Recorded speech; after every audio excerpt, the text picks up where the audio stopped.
الحمد لله رب العالمين ربنا ظلمنا أنفسنا وهب لنا من لدنك رحمة وفي الآخرة حسنة يا أرحم الراحمين মাহে রমাদানের পর আমাদের প্রিয়জন আপনজন আমাদের ছেড়ে প্রেসিডেন্ট জিয়াউর রহমান এবং সাবেক আমাদের প্রিয় মাতৃভূমি বাংলাদেশের প্রতি সমৃদ্ধির ফয়সালা করে দিন।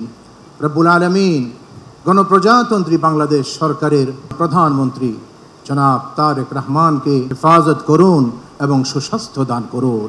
আল্লাহুম্মা তাকাব্বাল মিন্না সালাতানা বিকাস সালিহিন।